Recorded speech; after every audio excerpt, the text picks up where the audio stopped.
バイオハザード RE4 に登場するプラーガには、オリジナルのバイオハザード4から設定の見直しと深掘りが入り、新たな謎と今後の伏線を匂わせる描写も追加されています。今回は RE4 でリメイクされたプラーガの真相を徹底解説・考察をしていきます。本チャンネルではバイオハザードシリーズの考察、解説、検証を中心にした動画配信をやっておりますので、バイオハザードに興味のある方はぜひチャンネル登録をお願いいたします。それでは早速行ってみましょう。プラーガ闘争の歴史。まずはプラーガの歴史について、サドラー一族とサラザール家の対立の構図を通して読み解いていくことにします。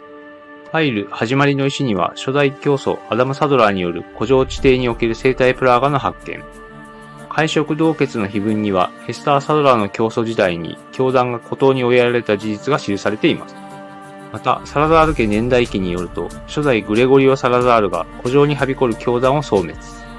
伯爵位を得て以降サラザール家が孤島に封じた教団の監視の任に就いたことが記されています。この3つのファイルから RE4 の舞台の一つである古城は、実はもともとサラザール家のものではなく、サドラー一族のものであったことがわかります。事実関係をまとめると次のような経緯になります。古城の主であったアダム・サドラーは、城の地下に封印されていた生態プラーガを発見します。アダムが最初に発見したのは支配種プラーガであったことは想像に難くありませんが、発見したのは偶然ではなく、この支配種プラーガ自体に呼び寄せられたからなのかもしれません。アダムは信仰の名のもと、プラーガを次々に城の配下の者たちに寄生させ、ロス・イルミナドス教団を創設。城を中心とした周囲に一大勢力を築き上げます。教団が悪魔と言われていることからも、いかに周囲に恐れられる脅威となっていたかを伺い知ることができます。この状況に待ったをかけたのがグレゴリオ・サラザールです。グレゴリオは古城内の教団掃討作戦を展開。この時の戦闘でアダム・サドラーは死亡したと考えることができます。城の地下に立ち入ったグレゴリオはプラーガの母体を見たのでしょう。そしてこれが教団の力の根源であることを悟ります。グレゴリオは教団を弱体化させるため、プラーガ母体から引き離して孤島に封じつつ、自らは古城の城主となって母体を封じ、利用者を監視することを誓ったのでしょう。しかし封印は完璧ではなく、二代目イポリット・サラザール時代にはプラーガが復活。この時の戦闘による傷が元で病死することになります。三代目が過剰な防衛設備、仕掛けを作らせたのも、二代目が直面したプラーガ復活を目の当たりにし、再び復活することへの恐怖ゆえの対応だったのかもしれませんね。一方、孤島に封じられた教団は、アダムの後継としてヘスター・サドラーを教祖として迎え、復活の時までその力を蓄えていく方針でサラザール家の動向を監視。以降、この考え方は歴代の教祖たちにも引き継がれていくことになります。この対立関係に転機が訪れたのが、サラザール家8代目、ラモンの誕生です。ラモンの容姿からは、生まれつきの精進症、早漏症を患っていることがわかります。ラモンの父である7代目ディエゴは厳格な性格で、生まれた跡取りの異変から奇病であるとして激しく虐待をしたのでしょう。変異ラモン戦においてレオンに言ってくるセリフは、幼少時代にディエゴから自身に浴びせられた罵倒そのものなのかもしれません。6代目でもあった母カタリナは、ディエゴの虐待に心を痛め、ラモンの奇病を治療する方法を模索したのでしょう。この情報を聞きつけたオズムンド・サドラーは好奇とばかりに、おそらく奇病を治す薬を持っているといったデマを流したのでしょう。カタリナもサドラー一族との過去からの因縁は知っていたはずですが、息子を思う母親の情が勝ったのか、オズムンド・サドラーを受け入れることにします。これは推測ですが、おそらくこの件はディエゴには内密に行われたのでしょう。この出来事をきっかけにディエゴは暗殺され、サドラーと教団が再び古城に凱旋することになります。神聖プラーガ。ここからはリメイクされた要素を踏まえて、プラーガとは一体何なのかを改めて見ていくことにします。プラーガはスペイン語で害虫や疫病を意味するラスプラーガスから来ています。RE4 では新たに悪疫という日本語訳も併記されました。人間をはじめあらゆる脊椎動物に寄生が可能であり、成長とともに宿主の意識を乗っ取り支配します。作中では犬やオオサンショウウオにも寄生していました。また甲虫のような非生物にも入り込み、まるで人間が入っているかのように動作させることも可能です。プラーガは光に弱く、青い光を浴びると動きが硬直したり、強烈な閃光を浴びると一瞬で破裂します。生物への寄生経路は2種類あり、胞子状になった卵を呼吸器から吸引する、もしくは特殊な注射器により直接投与し、体内に侵入します。体内に寄生したプラーガは、浮か前なら投薬で卵を殺すことで除去できますが、一旦孵化してしまうと薬では成長を遅らせることしかできず、除去するには体外から特殊な波長の放射線を照射してプラーガを焼き殺す必要があります。ただしこの際、プラーガの苦痛が直接宿主に伝わるため、宿主は激痛に襲われ、場合によってはショック死することがあります。プラーガの種類はオリジナル版では支配種と従属種の2種類でしたが、RE4 では従属種が2種類に分かれ、支配種、上位種、通常種の3種類になっています。作中に登場するクリーチャーの大部分は通常種に寄生された存在であり、肉体を乗っ取られた人間の総称をガナードと言います。人間としての自我を失い凶暴化していますが、斧、クワのような凶器を操ったり、チェーンソーのような機械を操ったりすることが可能であり、RE4 では特に他のガナードとの連携で敵を追い詰める能力に磨きがかかっています。砲撃により首を折られたガナードには激しい痙攣を起こした後にさらに襲いかかってくる個体が稀に存在し、新たに追加されたこのクリーチャーをガナード・デスヌカドと言います。スピードやひるみ耐性もアップし、体力が一定以下になった状態で掴まれると、首から露出した触手からの即死攻撃を繰り出します。寄生体ガナードは成長度合いによって、プラガグアダニャ、プラガマンディーブラ、プラガアラニャの3種類に再構成されています。プラガグアダニャはオリジナル版の寄生体 A に相当する個体です。まだ幼体であり、村人、邪教徒、戦闘員のすべての首から出現します。オリジナル版と同じく鋭利に刃がついた長い触手を持ち、高い攻撃力を有しています。プラガマンディーブラはオリジナル版の寄生体 B に相当する個体です。幼体よりも成長していますが、まだ成長途中で主に邪教徒の首から出現します。オリジナル版と同様に巨大な顎で頭部に噛みついて死に至らしめる即死攻撃を持っています。RE4 では距離が離れていると口から黒い液体を吐き出してくるほか、口を吸盤のように用いて天井に張り付き吸収するなど攻撃のバリエーションが追加されています。邪教徒のリーダーは赤いカンテラを吊り下げた尺状を持ち、の掛け声とともにプラーガを刺激する波動を飛ばし、周囲の邪教徒たちを即時にこのプラガマンディーブラに変異させることができます。プラガアラニャはオリジナル版の寄生体 C に相当する個体ですが、生体のプラーガがガナードの背中に張り付き、尾から伸ばした触手を配線のように頭や両腕に刺して体を制御している状態に設定が変更されています。邪教徒と戦闘員がこの状態に変貌すると、通常のガナードより動きが高速になり、凶暴化します。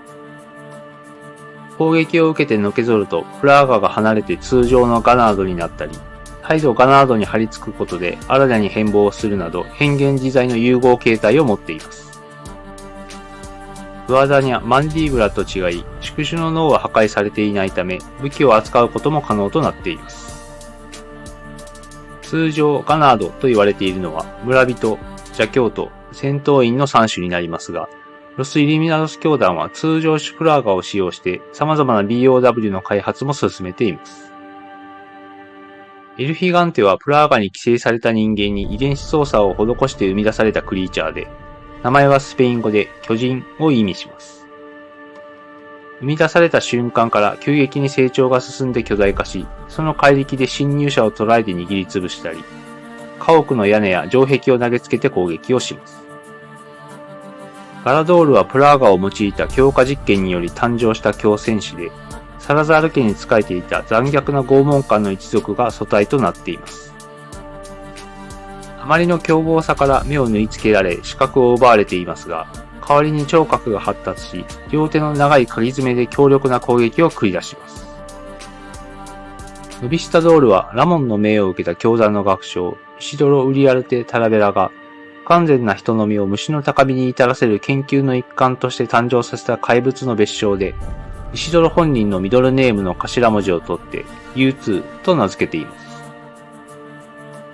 黒い水で個体の血液を置き換え、摘出されたウジが人並みのサイズに成長し、素早い動きからの切り裂きと飛行能力、擬態能力を獲得しており、不足した侵入者を溶解液で溶かし捕食します。RE4 では変異サドラーの周囲を守護する役割も追加されており、オリジナル版よりもその扱いが格上げされています。ベルデューゴはノビスタドールをさらに進化させた人と虫の完全な融合体で、開発した石ドロのミドルネームと石ドロが最も美しく完全な数字としている3を組み合わせ U3 と名付けています。最初に素体となったのはラモンの羊であり、自ら志願して施術を受けます。その行動に感銘を受けた石ドロが、後に自身にも施術を行い、U3 へと変貌を遂げています。羊がラモンの右腕として、魔剣、ペセンタの別称を与えられているのに対し、自らはハントを途絶える左腕として、処刑者、ベルデューゴを名乗っています。両手の爪を用いた格闘戦に加え、先端に刃のついた伸縮自在の尾を鞭のように振り回し、全身を包む外角は銃弾を弾くほど強固な防御能力を持つなど、RE4 の中でも最強クラスのクリーチャーです。リヘナラドールは一人の人間に複数のプラーガを寄生させる実験で誕生した怪物で、名前はスペイン語で再生者を意味します。文字通り体の欠損箇所を短時間で修復できる異様な代謝能力、それに伴う高い耐久力を獲得しているクリーチャーです。中には再生能力を上回るダメージを負うと、全身から1メートル以上にもなる針を無数に出し、口が大きく縦に割れている醜悪な形態に変異する個体も存在し、このリヘラナドールの変異体をアイアンメイデンと言います。動きがより俊敏となり、侵入者を捉え、全身の針で串刺しにするなど、さらに強力な性能へと変貌します。上位種を投与されているのは教団の学長、研究者クラスとなっており、レオン、アシュリー、そしてかつてルイスが投与されたのもこの上位種になります。上位種は通常種が持つ寄生されたものの自我と理性の喪失、また知能交代により単純な作業しかできなくなってしまう欠点を克服するために、教団の研究者たちによって開発された人工種です。寄生されたものは自我を残しつつも、総じてサドラーに浸水するような人格に変貌します。一方で支配種プラーガを投与されているのは教団の幹部クラスに限定され、作中ではビトレス・メンデス、ラモン・サラザール、ジャック・クラウザーの3人になっています。ビトレス・メンデスは限界以上のダメージを受けると、ムカデのような形態へと変異し、鋭い爪を振り回す攻撃を連続で仕掛けるとともに、腹部を分離された第二形態では上半身のみで建物の針を伝って高速で移動をし、ドラム缶や燃える柱を投げつける空中戦を得意とします。サラザールはオリジナル版において左腕、プラーガ母体と融合して変異をしていましたが、大幅に設定が見直されて単独で巨大な虫のような異形の形態へと変異をします。壁にへばりついて縦横無尽に動き回りながら、遠距離からは黒い液体を吐きかける攻撃を繰り出し、接近するとオリジナル版同様の食いつき攻撃を繰り出します。クラウザーはオリジナル版では左腕のみを変異させていましたが、RE4 では左腕を攻撃専用のブレード状に、右腕を分厚い異形の盾のように使ってガードする形に両腕を変異させており、左右一体の連続攻撃も繰り出すなどバリエーションが増えています。教祖であるオズムンド・サドラーのみに寄生している支配種プラーガは、人型の状態であっても後頭部が異形の姿に変化するような影響が強く現れる特徴を持っています。サドラーは自身の支配種プラーガだけに存在する特殊な器官を利用して、上位種、通常種プラーガを寄生された生物を自在に操り、文字通り支配することができる。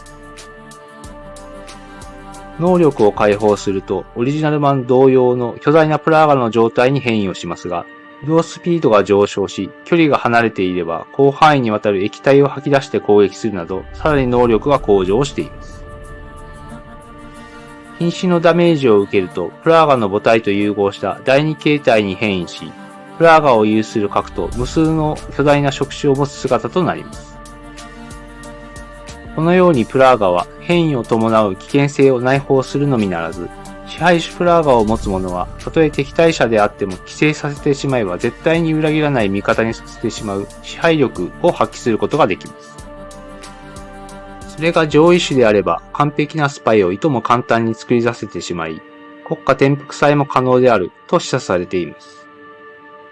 その究極系がサドラ、そしてウェスカーが狙っていた一人の絶対者のもとに全ての人間が従う世界支配の形でもあります。プラーガ、残されし伏線。ここからは RE4 で深掘りされたプラーガの設定において、残された伏線を2つ考察していくことにします。まずはこちら、上位種誕生の謎。この考察を行う上で外せない人物がいます。そう、ルイスです。ルイスは RE4 の舞台であるカンソンの出身で、生まれてすぐに母親を亡くしてからは祖父に育てられます。幼い頃に祖父と一緒に行った狩りでコルミロスと遭遇。祖父は戦闘で負った傷が元でプラーガに寄生され、幻覚を見るようになります。村の者たちは祖父の状態を流行り病として恐れ、小屋ごと燃やしてしまいます。この時の出来事がきっかけで、ルイスは村を離れ、以降行方をくらませてしまいます。ルイスが表舞台に再び現れたのは大学時代。彼は一体この期間、どこで何をやっていたのか。今回の本筋からは外れますので、また別の動画で考察をしていきたいと思います。話を元に戻します。ルイスは大学を卒業後、アンブレラヨーロッパの研究部門に迎えられ、そこで新薬の開発に携わることになります。その新薬の詳細は明かされていませんが、時期を考えるとある一つの仮説が浮かんできます。そう、ネメシスプロジェクトです。ネメシスは T ウイルスの究極の完成体と称されていたタイラントであっても、命令を満足に実行することはできなかった結果を踏まえて、アンブレラヨーロッパで改良開発が進められていた一つの怪盗の形態で、知性のある規制を用いた BOW の能力強化をコンセプトとしています。開発の過程で生み出されたのが寄生生物 NEα 型、通称ネメシスです。ルイスはこのネメシスプロジェクトで主導的な役割を果たしていたと考えられます。NEα は細胞レベルでタイラントの脊髄に移植されると、その体内の T ウイルス細胞を取り込んで増殖し、延髄付近に独自の脳を形成します。同時に中枢神経を侵食して宿主の前頭葉を破壊し、残る脳機能をすべて自己の脳と連動するように神経回路を改変してしまいます。このようにしてネメシスは宿主に成り代わって思考を司り、肉体を我が物として完全に制御することができていました。アンブレラ崩壊後、ロス・イルミナドス教団に身を寄せたルイスは、サドラーから上位種開発の指令を受けます。ルイスはネメシスプロジェクトの実験における経験をもとに、NEα の特性をプラーガに付与すれば、通常種の欠点である規制されたものの知能交代を避け、忠実に指令を実行できる新たな種を誕生させられるのでは、そう考えたのでしょう。その結果誕生した人工種こそが上位種プラーガだったということになります。続いてはこちら、アンバーの謎。ルイスのファイルによると、アンバーは支配種プラーガ特有の特別な器官を持ち、成長するとサドラー以上の力を持つかもしれないとの記述がありました。このことから支配種プラーガの中にもランクが存在し、アンバーはより上位の存在に位置づけられることが伺い知れます。RE4 の中にはアンバーの詳細を知るための情報は少ないですが、一つの可能性として考察しますと、壁画洞窟の祭壇にあった謎のマーク、実はアンバーの姿を表すのでは、との仮説が浮かんできます。ここでバイオハザードビレッジに登場した死翼の紋章を思い出してみましょう。祭壇にあった謎のマークの形、死翼の紋章とよく似ています。そして死翼の紋章の真ん中にあるのは金婚です。ミランダはエヴァを失ったショックで死に場所を探していた洞窟で金婚を発見しています。そしてアダム・サドラーは古城の地底で支配種プラーガを発見しています。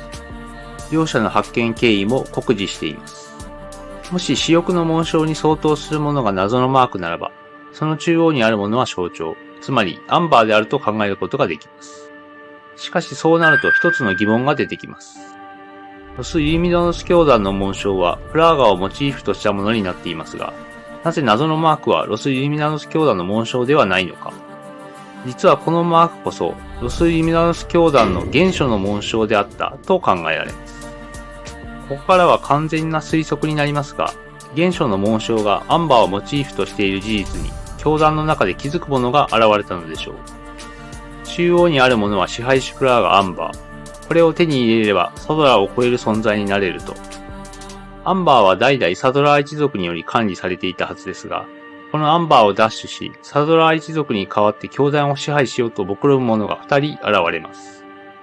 しかし計画は失敗し、見せしめとして斬首されてしまいます。それこそ作中で廃教者の首、冒涜者の首として登場した2人の人物であったと考えることができます。サドラーも同様の反乱を警戒し、以降アンバーの秘密に近づく者が現れないように、紋章のモチーフをプラーガに変更。原初の紋章をかたどった教会の鍵は、廃教者、冒涜者の首のギミックを施し、アンバーの秘密に近づく者に警告を与えたと考えることができます。時の経過とともに本来の紋章の意味は教団の中で忘れられ、アンバーに気づく者も現れなくなりました。村の中にある石造りの祭壇にこの紋章が見られるのは、祭壇自体が教団発足当初の古くから存在していた名残ということではないでしょうか。それにしても、プラーガと金婚の発見経緯、紋章のモチーフはあまりにも似すぎていますし、しかも同じヨーロッパの中の比較的近い地域に存在していたことを考えると、実はこの2つのルーツ、大元は同じところにあるのかもしれません。バイオハザードビレッジで繋がったミランダ、金婚とスペンサー、T ウィルスの関係、そして RE4 に登場した支配種プラーガ、アンバーをめぐる伏線。すべてを一つにつなぐ秘密はバイオハザード9で明らかになるかもしれませんね。はい、今回はバイオハザード RE4 でリメイクされたプラーガについて徹底解説、考察をしてきました。RE4 には今後のシリーズへの展開を匂わせる伏線が他にもありましたので、別途解説、考察をしていきます。それでは次回の動画でお会いしましょう。